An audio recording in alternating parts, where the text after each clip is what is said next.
I think one of the big unlocks that we've had is understanding that customer journey is not linear. Like you don't see something external, you don't click through and buy. Sometimes it takes our consumers up to 3 or 4 visits before they actually ultimately transact.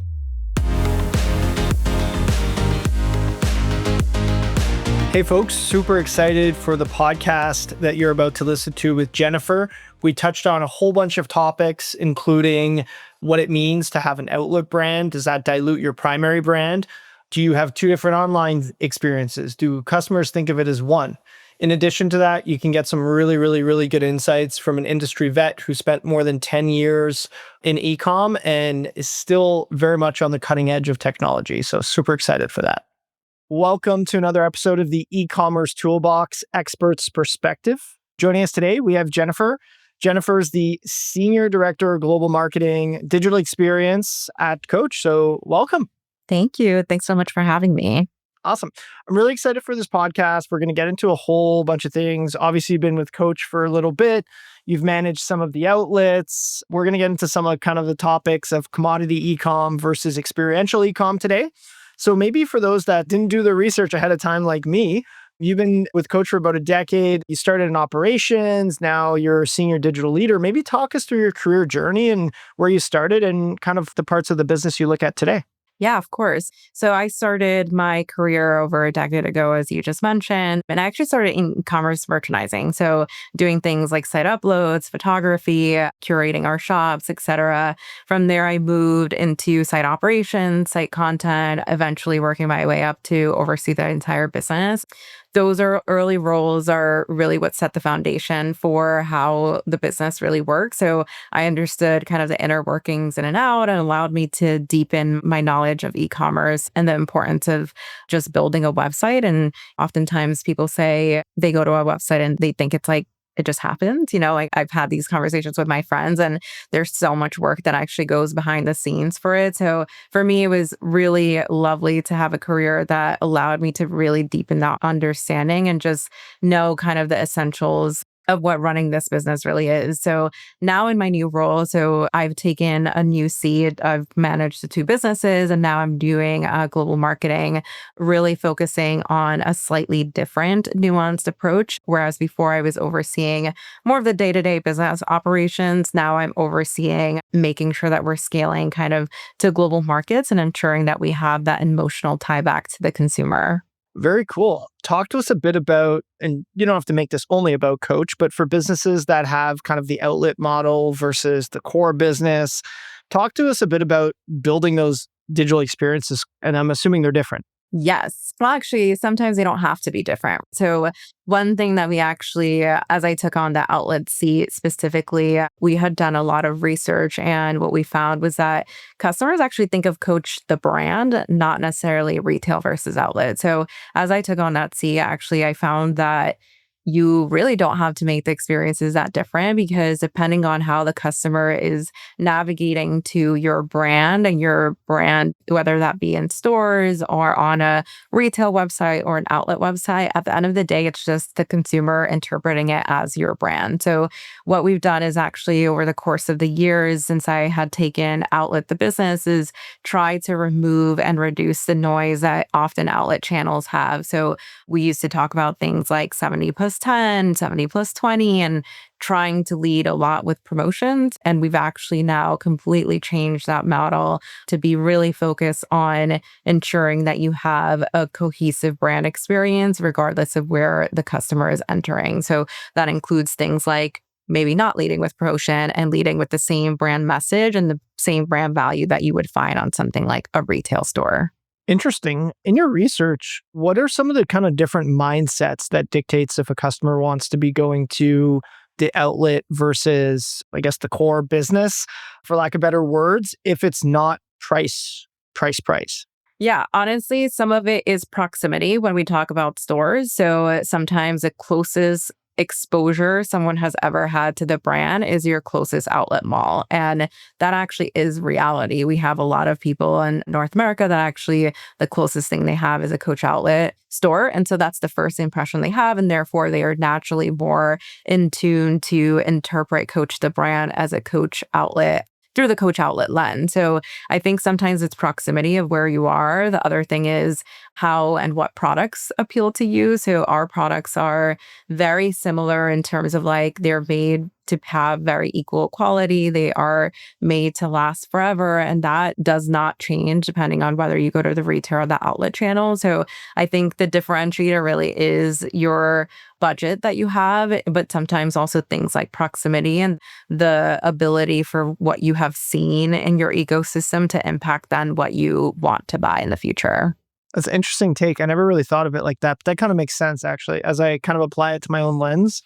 So we talked so far about going from like a transitional storefront to an immersive brand experience, whether it's on the outlet business or just on the core business. What are kind of some of the biggest things that need to happen, in your opinion, for the customer or for the business to go from transactional kind of mindset to immersive brand, while most people at the end of the day get judged on a conversion rate and revenue? I love talking about this because it is something that I think a lot of us think are always at odds with each other, like that notion of e-commerce or transactional with brand storytelling, when really they need to be intersected and at some point really focusing on both and ensuring that both have a place and a moment in a consumer journey.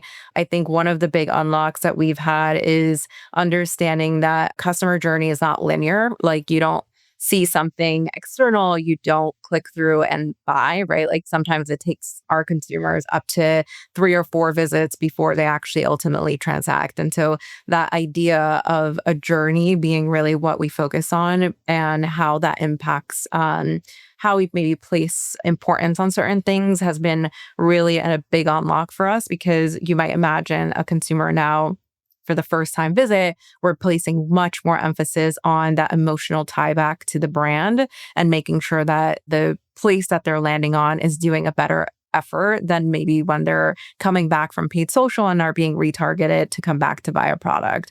I think those two things, again, are sometimes put in companies. It's to your point, like we're measured against conversion and driving demand, but one cannot be successful without the other. And sometimes it's very important to define kind of the key elements of success that would make one work for the other. So, for example, we have talked about internally these things called micro conversions. Like you come to a website and you might sign up for SMS, you might wish list things, you might click around in the navigation, you might spend a really long time on a page. And so those would be things that we classify as a micro conversion that then indicates to us that you have interacted with the brand in one way and are ultimately someone that we care about and want to make sure that we focus on you for your next visit. If you're listening to the e-commerce toolbox, you're entitled to a podcast exclusive website audit. Go to noibu.com/podcast-audit for a free scan that uncovers the hidden friction blocking your conversions and shows you where you're leaking revenue. Have you ever ran any experiments that added some, call it micro conversions? Maybe it elongated the sales cycle, but it's going to drive to more absolute revenue. And then like, how do you not get tempted to switch it back on the back of this actually drove down conversion when we looked at the first set of segment data? Yeah, we're constantly testing so many theories on our side. But yes, we ran one example specifically as it related to a media tactic that we had live and the landing experience that we had for the consumer. So oftentimes you all might know that like you have something on, I don't know, a Facebook carousel and your option is only to link to PDP. So we linked actually to a curated PLP that actually led with a lot of content and we've romanced a lot of things. It wasn't a success from the bat, but I would say we've had really interesting learnings in the reduction of bounce rate, which I think is always a measure of success for something like media to site KPIs. And then we also ran it through user research. So trying to understand also customer sentiment, like what was it about the page that was resonating versus not resonating? And then we did that same experiment 3 times over until we felt like, okay, what we're getting is actually not only reduced bounce rate and higher time spent on page, but also not immediate conversion, but second visit conversion. So I think it's so important, again, to have those key KPIs that you're tracking towards in order for you to then measure success and ensure that you're optimizing for those, even though it might not be as simple as conversion for your visit. Makes sense. And I think we talk a lot about this in our business as well around leading indicators. Like, what are the leading indicators? And not necessarily that you want to just optimize for them, but they do matter. I mean, Coach has gone through a bit of a resurgence, especially with some of the younger kind of demographic. We know that obviously through social, discovery, storytelling, like influence has become really, really critical. Talk to us a bit about how you're looking at that. There's been a lot of kind of suspicion or hype that LLMs are going to kind of start to do some sort of discoverability, although candidly, we're not seeing it on the traffic side with our customer base. Curious if you see that any differently. But yeah, I'm curious like how you guys are thinking about, I guess, first part of the question, storytelling, driving kind of organic social virality to bring your products and educate to a new demographic. And then on the back of that, like, do you see LLMs playing a place at all in discoverability, kind of like social, or is that just kind of all hype, no action so far? I actually think the answer to both of these are like actually very connected. We have started our very deep discovery of LLMs. And I do think when you think about how customers are discovering brands, now we have things like TikTok now feels like ages ago, but people were discovering brands through TikTok. They'd never heard of a certain brand or they'd never had it in their consideration to purchase. And all of a sudden it was like, oh, it's all over TikTok. And it actually has amazing organic reviews about how well the product is being utilized. And all of a sudden you could see virality to your point. And I think for us, it's really leaning into our community to make sure that everything that we are putting out there is authentic. So ensuring that every touch point, again, from a consumer experience is as positive as we can. Because if you have a really good experience, whether that be in store or on our site, people are way more likely to talk about it. So we lean into that. And that in itself then creates more organic buzz for our brand.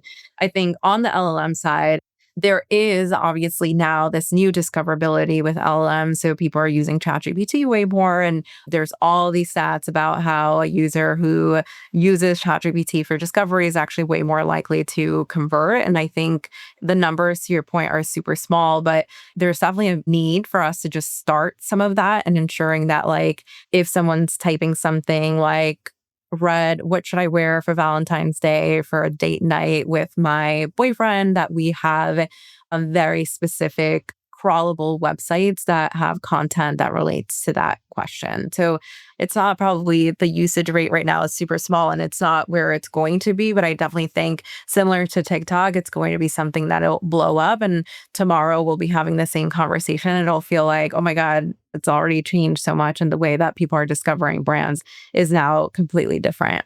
Yeah, it's a very interesting take. I also wonder, like, as these things get more information and kind of build a bit more context of the user, like, does that then, like, are you ever going to be on a website and sign in through your ChatGPT SSO? And then on the back of that, like, your experience looks different. Like, those are kind of some of the things that we're thinking about. Like, is the LLM data going to be brought to the front end experience through the owned website, or is it going to be the opposite? And everyone's kind of saying that it's going to be the opposite, right? You're going to do discoverability in there, but that's something that we think about a lot. And I don't know what the right answer is. I don't either. I feel like a lot of it right now is guesswork, right? And I think if you're not trying something, I feel like you're already kind of behind. So it's a theory, literally go out and try to test it out because I think all brands are not experts in it right now. And the one thing you can be doing is at least trialing your theories and just testing things until you kind of discover more of what will be the trend in the future. Very cool. As more teams are starting to work together, you have the creative team, you have the digital team, you're going to have the IT team. They're going to work really closely with like the merchandising team. Are you seeing any kind of trends internally on how data systems are architected or brought together and people actually start to collaborate on the creative side and the data side? Like, how are you thinking about that as you've kind of climbed through the ranks and you're gaining more and more responsibility? Yeah, I mean, I think we all have a very unified share vision. And I think it's taken a really long time to get here. But If you read anything we publish, we're a publicly traded company, so we have a lot of resources. We do an investor day where we bring our investors as well and talk to them about our strategies. But you can look up a lot of the articles that we've published and shared information. We have a very clear goal of making sure that we are acquiring right now the Gen Z female consumer. And so when you have that clear of a goal, it then becomes super easy for all teams to be aligned on that shared vision. The how we get there and the part we play, depending on whether you're IT or whether you're ecom or marketing, will be slightly different, but like the goal is still the same. So I think I'm very lucky to work for a company that has that shared goal and that has cascaded from the top down across all levels. And we're a very data centric company, which I think is the other piece that makes life easier in general. Is just if people have, you can't really argue with data. So if you have the right KPIs and you're measuring success in a way that feels unified and you've aligned on those KPIs, it becomes much simpler for things to move forward and for teams to be marching to the same drum. I mean, it makes sense. Like architecturally, how did you guys nail that, right? Like some businesses just struggle getting the data. Like one thing that I'm involved in is you have different teams that are looking at the same data, but they're saying different things. Do you know what I mean? Like they're looking at them in different systems and they're contradicting each other. Is that something that you've kind of witnessed before in your career? And how have you been able to kind of come around that? Yeah, I mean, I think some of it is also like having the open dialogue and communication. So I see it actually more now in my new role. It's like marketing and global marketing, I should say, in some ways, sometimes is not as connected as like the last click KPI that you would see in e-commerce, but it's about knowledge sharing, I think, and sharing kind of the KPIs you're seeing on each side to make sure that you're interpreting things in the same way. It definitely helps if you have an organization that enables data scientists to also cascade information or to create dashboards that everyone can access and therefore see the data in the same way that you can. But it's definitely, I would say, important to continue to have the conversations and like explore the why together, because it's harder for teams that might be not as in tune with the business to then understand the impacts of the work that they have on the greater business. Very cool. And as we look to wrap up today, Jennifer, maybe talk to us a bit about what is the biggest learning that you've had either from your old role, your current role, and kind of if you had to remake one of those critical decisions today, how would you look at it before and after? Early on in my career, I would say I was probably less risk averse. And I think it takes, because ecom is a place where you can A/B test, you can put things in front of consumers and get almost immediate feedback on whether or not it's working. I wish I had taken more risks to learn more quickly, because I think, especially when you're doing something like merchandising, you might have a very early idea or early concept, and why not try it? Like try it, see if it works. Like same thing as I was saying for the LLMs, like if you have a theory, we always are testing theories on our side. And I actually think that's what makes our e-commerce business so successful, is that we're constantly reimagining what best in class means and constantly redefining what a good experience is. So I think constantly testing, not being afraid to try things, easier said than done. But I think when you have the backing of A/B testing, it's much easier to actually do it. And I wish I had done more of that early in my career. I think more recently, something that I think strategically might have maybe changed the direction I would have discovered things a little bit more differently would be, oftentimes you can get stuck on looking at a page specifically. So how's my homepage performing? How's my shop performing? How's my PDP performing? But like, again, customer journeys are not linear. So it's so important to understand the full customer journey and to really immerse yourself in understanding what's the value that each of those pages really has when you're thinking about a customer navigating a website in a matter of a minute. And at what point is it important to have certain information? You know, we've done an oversimplification of redesign of our PDP, and now we're constantly reinventing what that best in class means, because it's so important to understand where that friction point is and how to eliminate those friction points. Very cool. Well, Jennifer, appreciate the time. This was a great episode. Really, really good. Thanks so much. Of course. Thank you for having me. The e-commerce toolbox Expert Perspectives is brought to you by Noibu.